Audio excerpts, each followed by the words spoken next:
Hello everybody. On the 1st of September we held one of our webinars, and it was about radical innovation in the liminal zone between complex and chaos.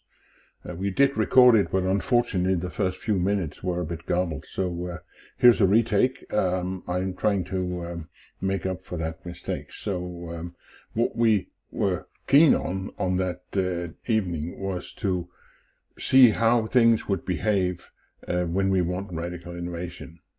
And Broberg and myself, Kurt Nielsen, we did the presentation.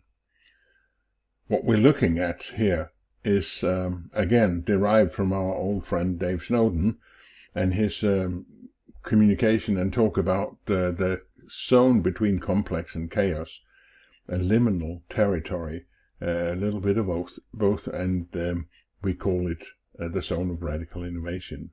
That's at least one way of using this zone. And just to repeat quickly, here's Dave Snowden himself again. To repeat what it is, he introduces with Cynefin. He talks about the things we experience in life that we have to do, how the cognitive approach is different, and how we understand and know different things. There's one set of things that we consider ordered.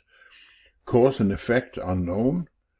We know what produces the results, etc. And then there are some things where we don't know. That's, of course, a simplistic statement, but nevertheless true. What Snowden has done is that he's taken the right side of the diagram there, the drawing, and split it into two. And at the bottom there is the blue area that is called obvious, or now clear, that any reasonable person can see what needs to be done. The way we act there, attack these kind of challenges we have, is sense, categorize, respond. We see what's coming, we put it in little neat boxes, and for each of those little neat boxes we have best practice, and we have a checklist to follow. Now, above is the green area, and Snowden calls that complicated. That means we're still convinced that knowledge is there. We may not have it right now, but we know where to get it, or we perhaps say, well, we know about this, but we need to analyze the data before we can see what it really means. So the principle here is sense, analyze, respond. And we can have good practice depending on the expertise we have. There can be several good ways of doing it. We're all familiar with that. That's what we learn in school, but there's more to it. As Snowden says over here, the yellow part is the complex. And the complex, of course, can have many descriptions, but one that we always use is that it is a place where we only have fragmented knowledge. So since we have fragmented knowledge, we have to build up knowledge. The main issue here is learning, understanding, or sense-making. So it starts with sense-making, and the way we do that is we probe, sense, respond. We experiment. We have a hypothesis about what might work, and we see if we can verify it. We know some things, but we don't know all things. Out of this comes emerging practice, a combination of something brand new and something we knew all along. And there's a lot of that today. That's why we have the situations we have. And then there's chaos.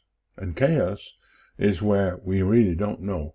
And we just have to act on our best gut feeling or instinctive intuition and act to see if we can stabilize. If we get into chaos, we just have to act and do some things and see, okay, did that stabilize? And then we can move back to complex and start working. Novel practice is the operative term here.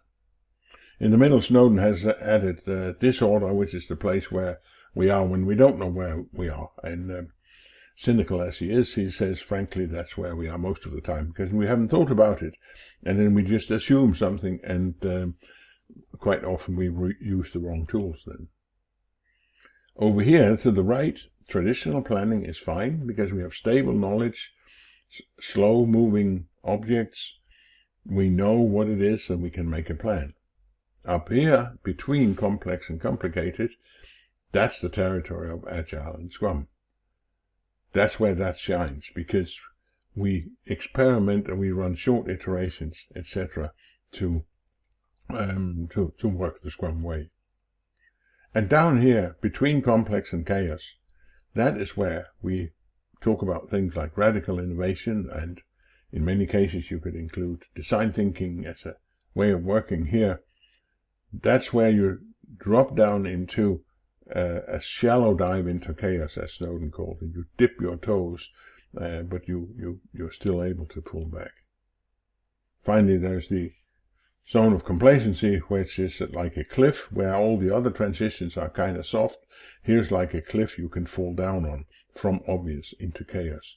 If you overdo it by setting rules for things, people start obeying rules instead of thinking about the problem. And if there's a rapid change, a crisis, then you can fall headfirst into chaos. So much work is in the complex domain. Much work needs that approach, and we need to work that way. And we have come up with different ways to deal with everything up in between Agile and Scrum territory, to deal with that situation. And what we're discussing tonight is how to deal with the radical innovation part and that liminal area. Now, if you want to try to achieve radical innovation, as we've called this sort of orange area over here, there are two approaches that we're going to mention today. Some of it is from David Snowden, some of it is stuff we've added on or interpreted. The one approach is to use your established team, a team that is already working on a project or product development, and the team wants to come up with something really new, something innovative. In Google, they have these design sprints where they take out time to just leave the normal way of working, the normal constraints around the team, and set them sort of free, and to do something completely different.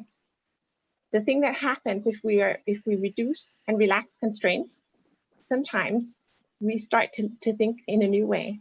Our brain is in such a way that we prefer things that being the same way they usually are, well-trodden paths.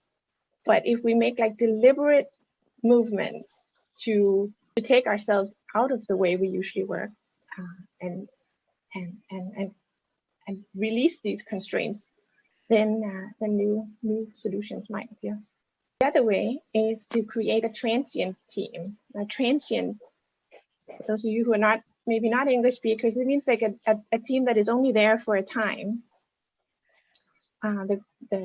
It is still people within the organization, but it is like from different teams or from different departments if you're not working in a team-based organization, and you put them together voluntarily, of course, and create a team for a time. This is the objective of this, is if you want to have to create circumstances under which innovation that deals with the entire organization or cross, not just with the product that's being developed like it was over on the left side, but if it's sort of more new thinking for the entire organization. This is one approach. Give the team mandate to actually make decisions, and decisions that people have to listen to and deal with at the end. And it's important, of course, though, that it's transient, that it's not something that lingers on after, so that you create a kind of power structure because the thing is, when you're approaching chaos is the area where action is needed, but it's also the area where, dictators thrive, because everyone has to listen, and you don't want to create that within your organization, a place where someone unwanted power structures we wrote here. What do we mean by radical innovation? In Japanese, there's a word called kaizen, which means constant improvement or constant learning. And if you're working in the complex domain already, maybe working with Agile, Scrum in some way, this is a core part of it. Always are learning and reflecting on what you're doing and working in an iterative way. But sometimes we also need what in Japanese is called kaikaku, which is sort of a disruption to create radical change. And this is what we mean by radical innovation. It's this sort of disruptive, a new kind of paradigm. I think you make it, it's a public thing. You make it public in your organization. We're doing one of these things that I mentioned before, the team. We prepare the organizational soil for this because it's not something like you can't command innovation. That never works. You can't say, be innovative. So what can you do? Kurt is going to give some examples and ideas and elaborate a bit more. All right. Over to you, Kurt. Thank you. Well, Cynefin, as usual, is a cornerstone of many things in terms of getting your head around the work you have to do. So the area that we're looking at this evening here, Snowden, with his preference for odd words, sometimes highly academic ones, sometimes just plain obscure, but he calls it a liminal area. And I didn't know what that meant. And Paul, a native speaker, also didn't know what that meant. But what it does mean is that it is sort of neither nor. It's neither complex nor complicated, or it's neither complex nor chaos, but somewhere in between. And it has something of, you're in a transitional phase. So we call these liminal areas, and we highlighted that the traditional Scrum and Agile is sort of up at the top of the drawing between complex and complicated, and we iterate between them, and we hold our options open until we absolutely have to decide, and then we move it over to complicated and we do something. In similar way, this area here is special. Let's bring out another old geezer here, Russell Ackoff, and he formulated a book called The Management F-Laws, flaws in one way, and he says you're also free to substitute your F with your favorite F word. And he is very sarcastic in many ways, but so here's one of his laws: an organization planning horizon is the same as its CEO's retirement horizon. Another one, and the one thing more difficult than starting something new in an organization is stopping something old. And he also has a few things to say about consumers. Why it's no point in asking consumers who do not know what they want to say what they want. Consumers can discover what they want in products and services by designing them. It is in design that people find what they want. Furthermore, consumer involvement always gets results. And he came up with what he called idealized design, which is worthwhile reading. And it's fairly unknown, but it's sort of a forerunner to what we got today here, left, right, and center about design thinking. And how can we describe this liminal situation? And we've talked about chaos down here before, but if you drop into chaos, we have this, we can either sort of be hit from the outside, or we can more or less self-inflict it by moving into the zone of complacency and dropping down in chaos. And we do this transient team that we've talked about and mentioned. We can use a transient team to stabilize such a situation. We can also move down there voluntarily in the liminal area, where in this case the orange triangle is. How do we get there, and what do we do? Normally we move there voluntarily. We dip our toes, so to speak. We nearly relax all constraints, but we try and retain a certain possibility for pulling back if this should go completely out of hand. A team or a circle can decide, as Anne said, or we can do it at a higher level. Ikke mere. And We let the team loose to run parallel experiments and research activities. So normally when we've talked about complexity, we talk about how there are some constraints. There are some guardrails that we have agreed on. We've talked about freedom, theory X, theory Y, so what, and how we as human beings need freedom in our work to manifest ourselves and have autonomy and grow and have mastery, etc. We need the freedom, no doubt about it. But we also need some guardrails. It's not ultimate freedom, sort of anything goes, totally unstructured. That's not what normally is recommended. Dave Snowden, he calls them enabling constraints. We agree on some rules that we play by in this highly complex world so that at least we can understand what each other are doing and collaborate. And it's a common set of flexible constraints that allow us to work together so that we don't misunderstand.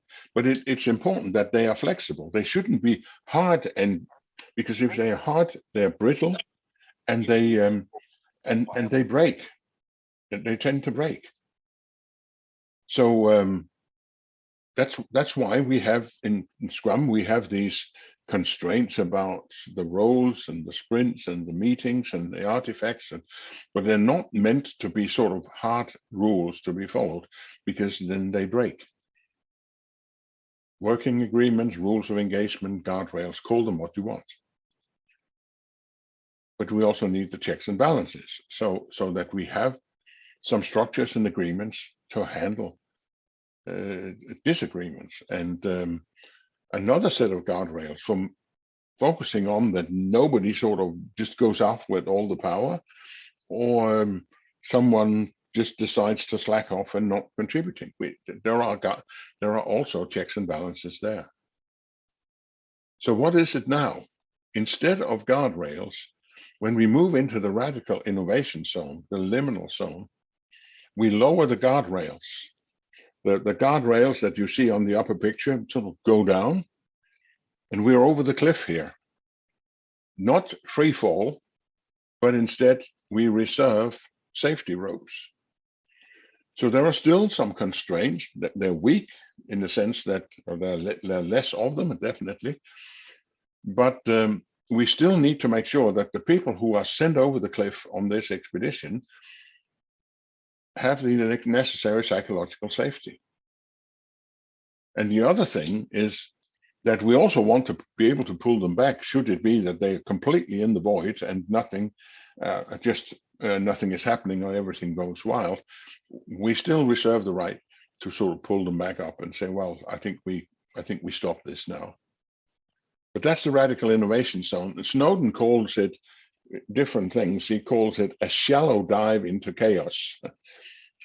Sort of picture yourself shallow waters where you just make a shallow dive or dipping your toes in it.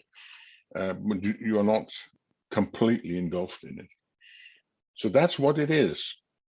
So let's now move into the breakout rooms for a little while and just discuss between the participants here, what experience do you have with radical innovation?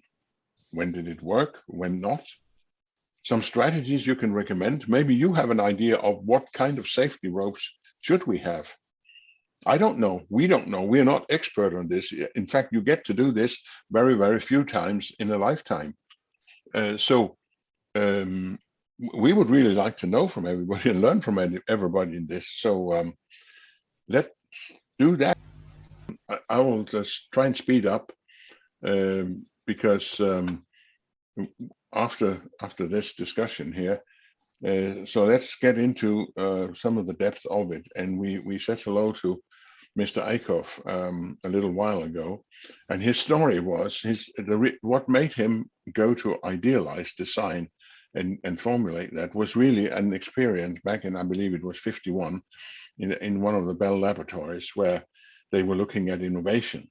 Bell Laboratories had innovated most of what we had at the time around telephones. But what happened was that somebody came into the room, a vice president of this and that, and told this assembled 45 people of the technical development that with a very grave voice that last night the total telephone system on the US was destroyed. And people told that he was completely off his rockers, because of course it wasn't, and they have just made a call. But then he proceeded to explain to them that what they now were going to do, and it's a long story, you can read it elsewhere, was to say, now you guys are put together, your premise is there is no telephone system. How would we build it then? What would we want right now if we were free to choose? They designed a system that would replace the existing, whatever system we wanted. What we want right now, not 5 or 10 years now, what would we want right now? How we remove all constraints. These were the guardrails. And there were 2 constraints to this principle. One is it has to be technologically feasible. We can't just, no science fiction, please, he said.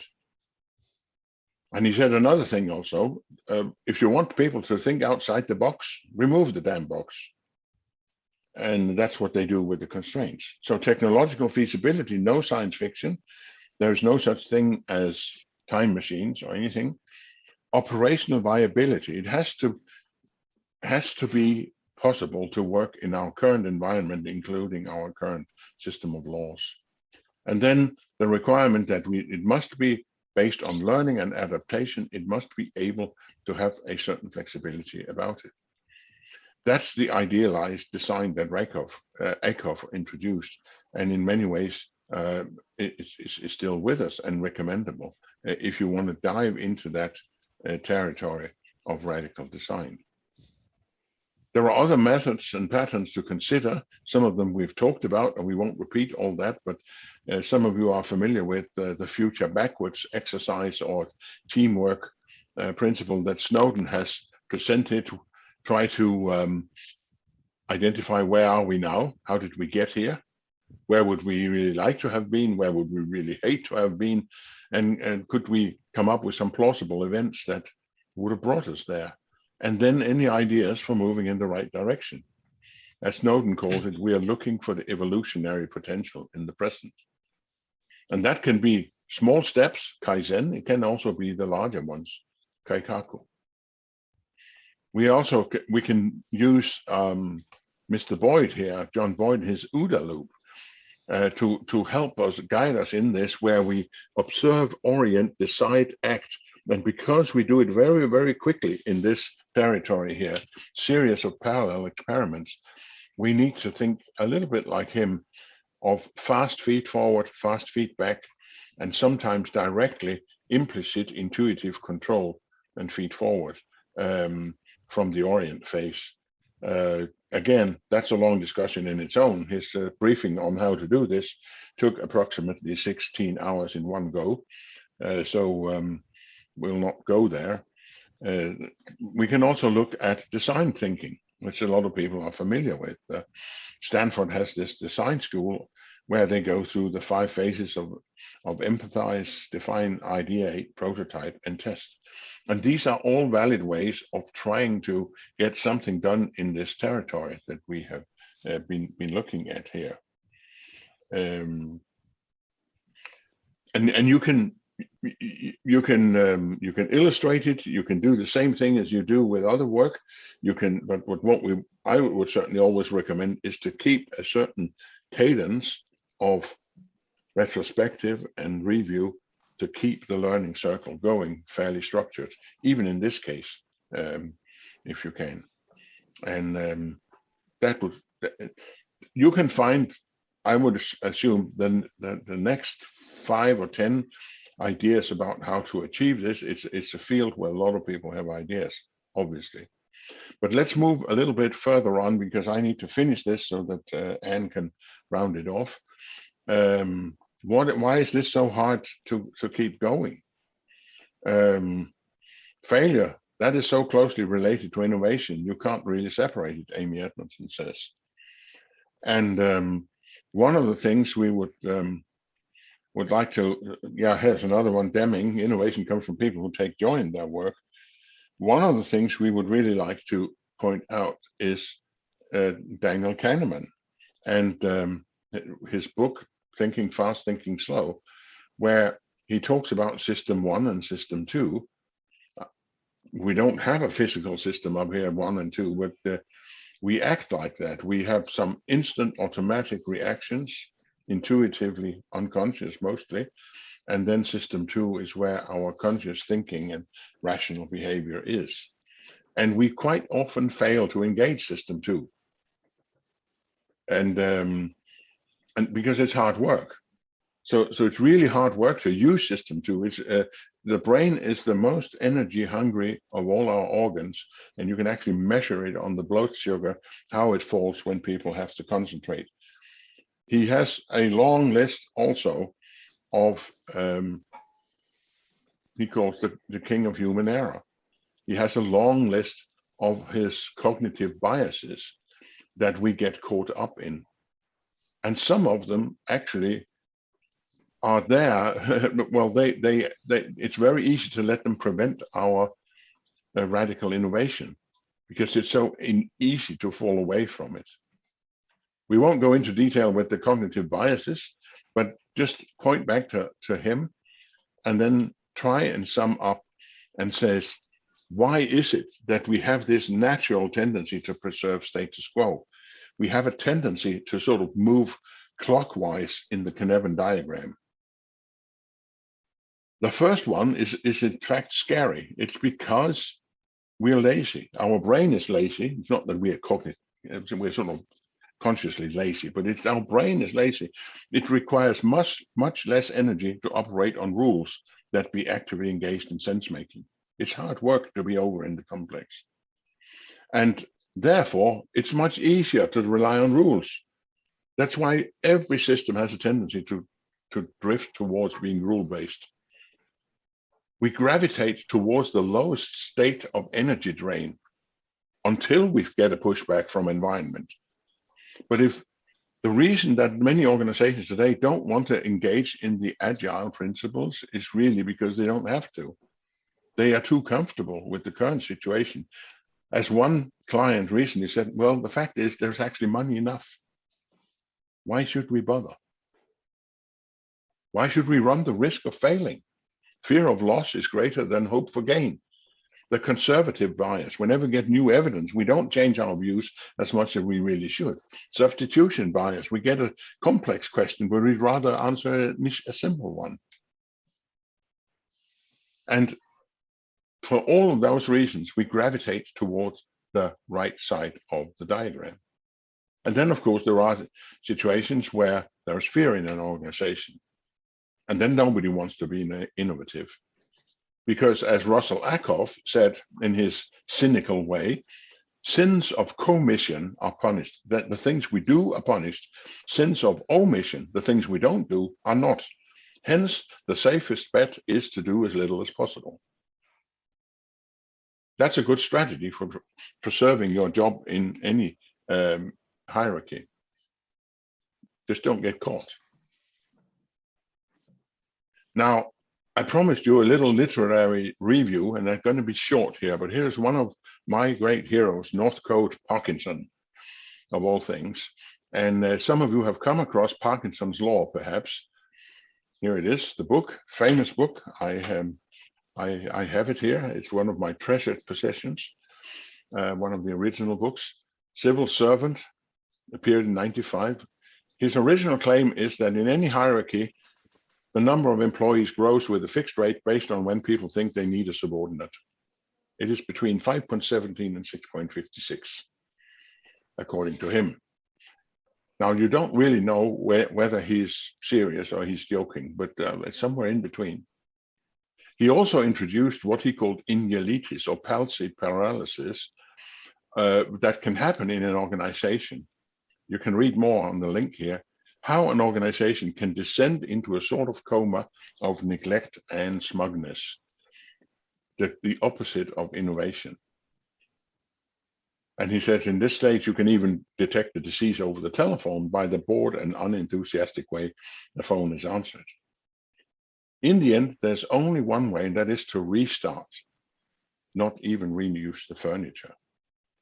And here's a drawing from the book on how such an organizations look.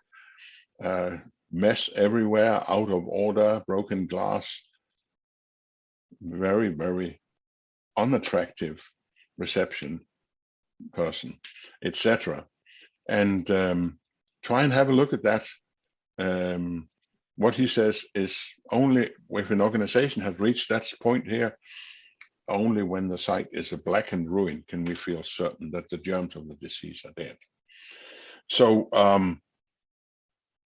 take it as you will, but it is of course a statement about how we have a tendency to gravitate towards passiveness, and it requires very, very active engagement to keep it up and going. How to get it? Again, repeating what Anne said, make a conscious decision.